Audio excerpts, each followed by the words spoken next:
I don't want you to go back to the country you came from.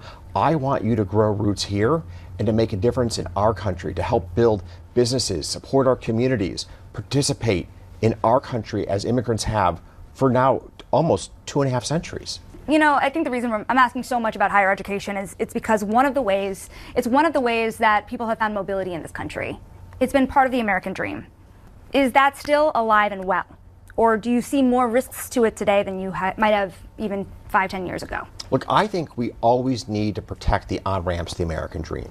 If you ask me, the greatest challenge to the American dream today has been our failure as a country in K through 12 education, or for that matter, preschool through 12th grade education. We really need to push each and every state to take its game up in educating children in K through 12. You know, in Illinois, there's roughly 80 schools where not a single child can perform math at grade level. Now think about that. 80 schools, not one child is at grade level in mathematics. How are you going to compete in this moment in history if you don't have a command of mathematics? How are you going to do that? So we need to first and foremost focus on K through 12. I'm actually not as worried about American universities. Like, when it's all said and done, we will get that right.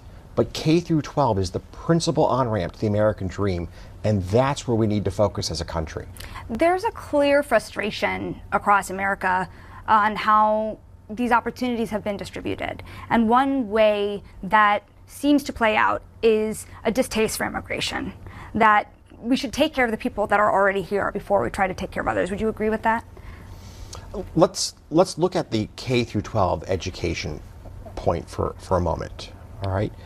One of the real challenges that we have across the country is that the opportunities in K through 12 are not equally allocated with respect to socio-demographic factors. In simple English, children in wealthier communities tend to have a better experience in K through 12 education than children, for example, who live in the inner city. I was part of a group in California that litigated over the rights of a child to a solid education. California provides that by a constitutional provision. And what you see in the state of California is that poor performing teachers from affluent communities are pushed out of those schools into less affluent communities. And the worst of the teachers are pushed into the least affluent communities. So the children who really do need great teachers are often surrounded by the weakest teachers.